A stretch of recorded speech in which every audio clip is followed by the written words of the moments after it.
Bob Harig covers golf for Sports Illustrated. He is a multiple author. We'll run through all the books in a little bit. But yesterday, I was, frankly, stunned to hear that Keegan Bradley was named at the age of, 38, the captain of the next Ryder Cup team that will play at Bethpage on Long Island. Bob Harig joins us. You were the person who broke the news, sir. Congratulations on that.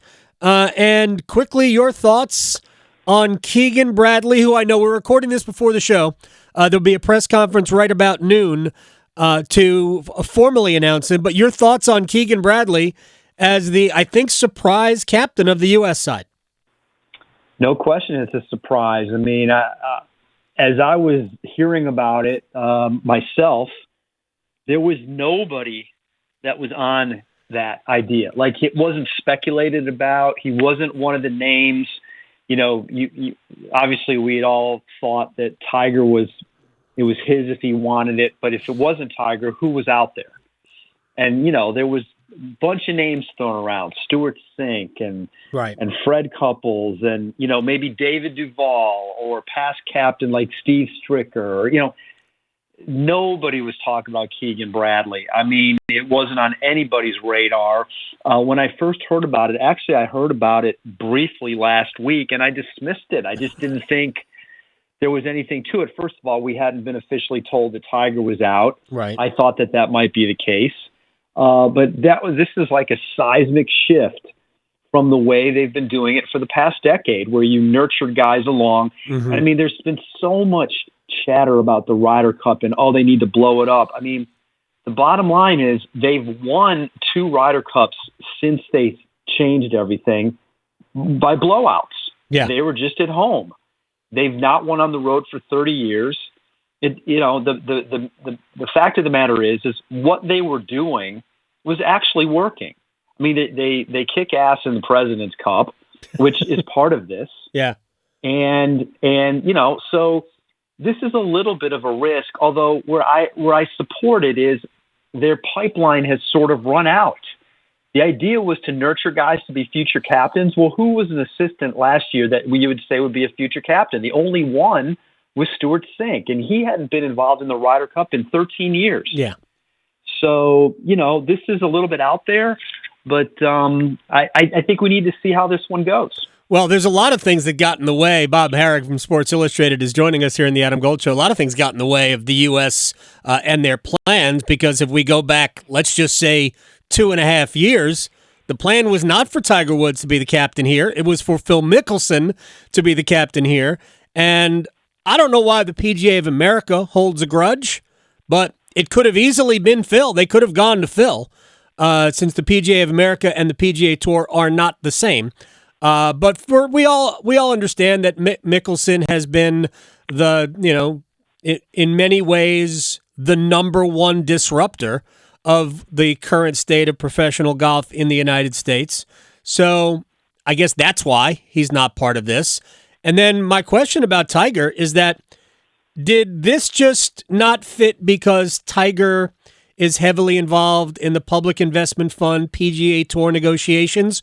Or is ultimately the commitment, which is a lot more than just being the captain for the Ryder Cup, the commitment is too extensive, and maybe he just doesn't want to make that? Yeah, those are all fair questions. I'm not really sure. I think the PGA Tour thing is viable to an extent. But you know, there's a lot of guys who have a lot of stuff going on, and they juggle. And it's not like Tiger's playing a lot, you know? So right. I think that might be part of it. I think part of it might be maybe he's decided he'd just rather do it in Ireland in 2027. You know, I think it's probably a combination of all of that. You know, the commitment, although, you know, the commitment to the Ryder Cup is really not that intense until you get within a year, or even the last 9 months. And the PGA Tour Policy Board commitment is extensive, you know, especially with what's going on right now. And Tiger seems to be full in on that. So I'll give him that, you know. He's got other things. He's got a design business. He's got kids. He's got his foundation. He's trying to get healthy.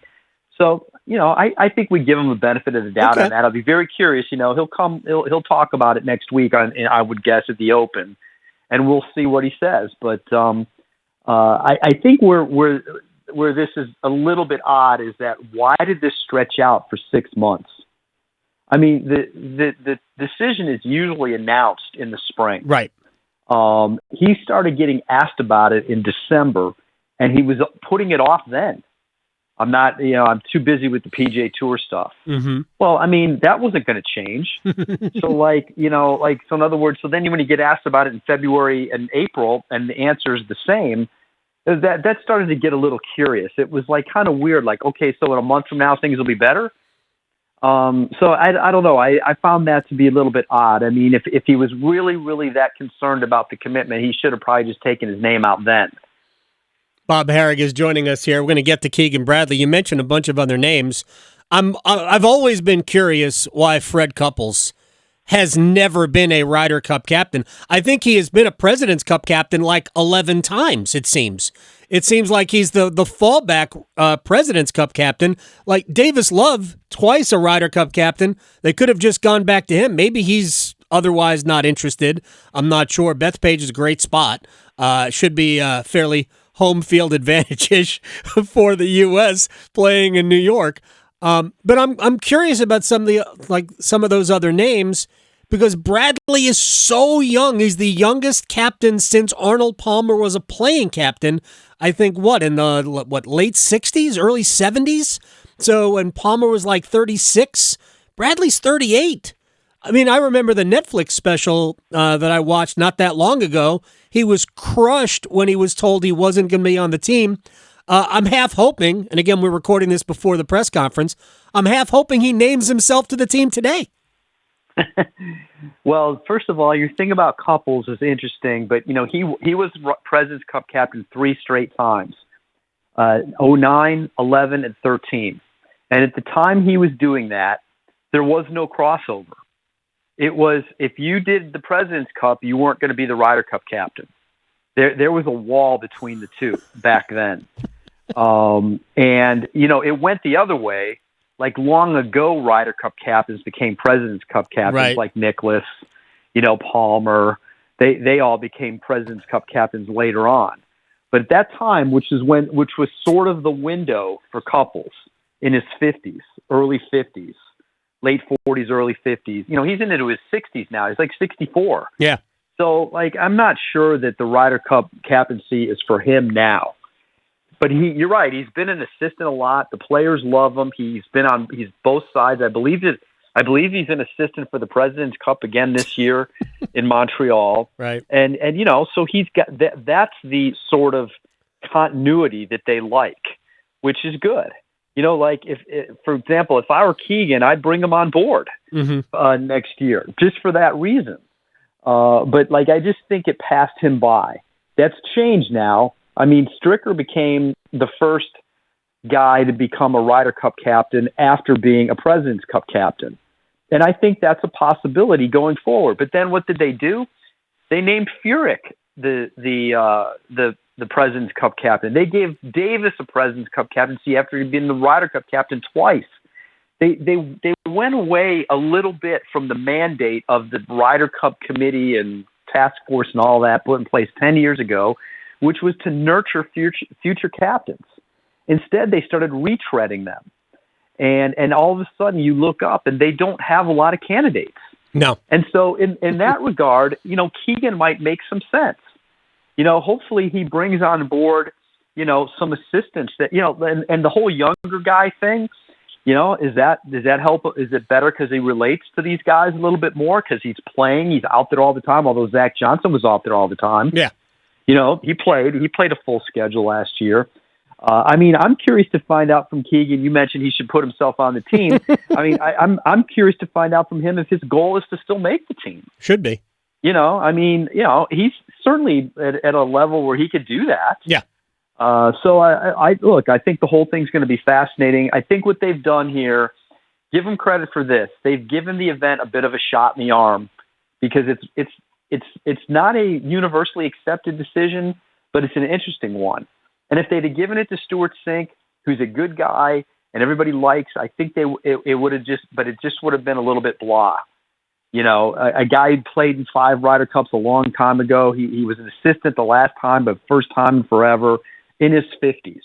Instead, you're going with a guy who was that close to being on it last year, and now you're pivoting to him. You're certainly giving it to somebody who loves the event, and I mean, they all love the event, but Keegan Bradley outwardly and emotionally loves it maybe a little bit more than others. Final thing, and this speaks to the selection of the team, and I know we're so far off, but I've heard a lot of sentiment that, well, this means it's the end for the Jordan Spieths and the Justin Thomases and the Ricky Fowlers of the world. The clique is out. They're still all going to be in the mix because of major championships, or if Ricky is playing well right now, not playing well enough to even be considered. But you're seeing, and I heard the sentiment that, well, maybe the LIV guys will get more of a look. My pushback on that is the LIV guy that deserved it was selected last time in Brooks Koepka. Bryson DeChambeau wasn't necessarily playing well enough to demand to be on that team. Dustin Johnson wasn't either, even though I thought Dustin would have been a good choice. Right now, there's zero chance that Bryson DeChambeau isn't going to be on that team. And I think there's a great chance that Brooks Koepka will also be on that team. What do you make of that particular sentiment that this opens the door for more guys from LIV? I think we still have to be sure that they're eligible. You know, there's some question about that, but let's just assume that they are. Yeah, I mean, look, it's the way it is right now for Bryson, of course. But, I mean, it's 14 months away. Bob Harig. The book, by the way, Drive the Lasting Legacy of Tiger Woods, which is available if you go to his Twitter, @BobHarig. You can just click right there and get it. Bob, thank you so much for the time. Appreciate your time and your work, and we will talk to you soon. Sounds great. I appreciate you having me. By the way, the Open Championship is next week. So we'll get, dip our toe in the golf water in a little bit, coming up in the hazard, if you will, in the burn. The Keegan Bradley's press conference is still ongoing, by the way. And there is, what do you say, another 8 minutes of that conversation with Bob Harig? Yes, that will be on the best of. That's in the best of. Like, the last answer to my question had to go 6 minutes. Yeah, it happens. Yeah.